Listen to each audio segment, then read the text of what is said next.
Hey, I'm Sandy Rakowitz of One Heart Healing Center, and I was recently talking with a cat. I'm an animal communicator, so I do this, this particular cat's name is Puddin, and her person's name is Leona, and I have permission to share with you some of her remarkable story, wonderful story. And I wanted to share it with you for some really specific reasons, because she has a special role. She was found at a rescue shelter 14 years ago by Leona, who was specifically looking for a cat who would be the perfect, most wonderful service cat to live at the nursing facility where she works as a social worker. And so she brought Puddin to this nursing care facility, and for the last 14 years that's where she's been living and part of the staff, as she has proclaimed to me, and I'll tell you a little bit about that, how she wants to be seen as part of the staff, and why that's so many of the reasons why that's so important, and really showing so many of the ways in which animals are very, very important in our lives, not only in our homes but as service animals. And she has had some health issues over the last few years, and Leona asked me to ask her in our initial conversation together a while back if Puddin still wanted to be there at the nursing care facility. And Puddin looked up at me like, well, of course I do. I play a really important role there, and just because I have these health issues doesn't mean that I can't. And in fact, it helps people see that even with health issues, you can still play a very important role in what you're doing in life. And so that gives you a little bit of a view into Puddin's personality and the clarity with which she knows her role and the importance of it. And more recently, the management has changed at the nursing care facility, and Puddin has gone blind. And so with her not being able to see, she's adjusting, and she's been walking around, and she will sometimes go, find a wall, but she was sharing with us about how she sees it as a challenge, and she sees it as actually quite important to continue to move around the hallways and to be visiting her people, basically. But with the management change, they actually feel that it is a potential risk for the residents, that she would get underfoot. She wouldn't see where to maneuver, and people would be tripping over her. Well, I relayed that to Puddin, and she did another one of these, oh, that's ridiculous. Be that as it may, she does need to be moved to a new home, and Leona's going to be taking her home.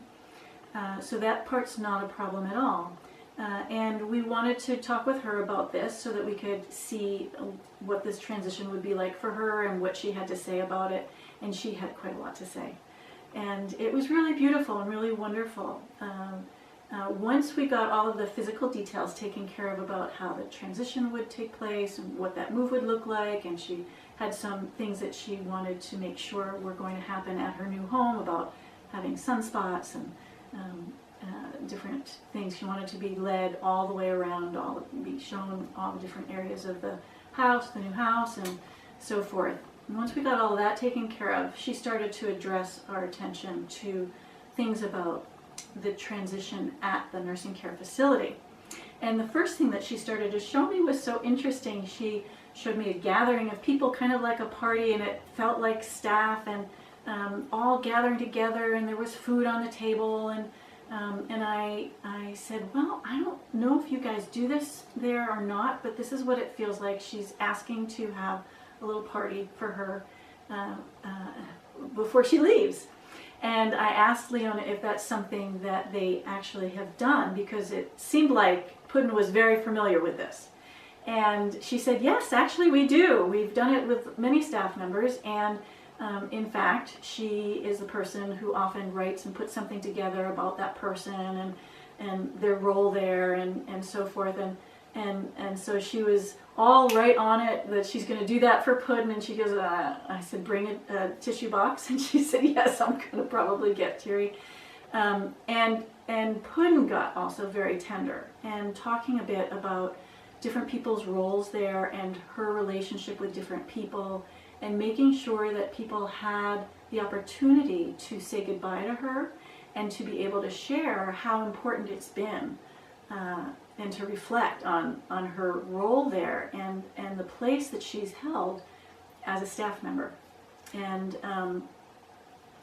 it was just very, very beautiful. She made a point, for instance, of talking about people who, it felt like there's a couple of people who bring cupcakes, and she made a big point about the cupcakes, and it wasn't that she was going to have the cupcakes. She wasn't really interested in eating the cupcakes herself, but it was that the role that was played about people, different people, getting things and having a very particular connection with her. There's another piece that was very important about what she was sharing as she was showing me walking through the halls, and she showed me, she called it, she says, I walk around like a spark of light. And she showed that, like this beautiful light shining from her physical body as she was walking around and visiting with people.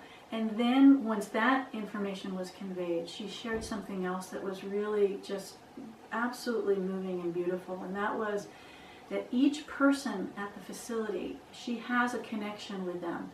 Whether or not they have a lot of interaction or not, and some people even just may be that they glance at her, and others a very deep and wonderful long-term connection. And she showed me that each person's light, and a line like a streamer of light connecting between her heart and everybody in the facility, and that as she moved around there was all this movement of all these points of light. And she talked about her presence and how we as humans think of ourselves as somebody, has a lot of presence. We think of them just as a single entity. But what she was making a point of sharing is how her presence was part of everybody and our connections and these sparks of light, and helping people to remember that place inside of themselves. And it's such a beautiful visual, isn't it? And to think about your own animals as those sparks of light, as well as your connection as a spark of light, and how we each connect and we each move around in our lives and can bring that out for one another. So I just wanted to share that story with you today. And if you're interested in getting more information about animal communication, please go to my website, onehearthealingcenter.com. That's ONE, onehearthealingcenter.com. And I'm Sandy Rakowitz.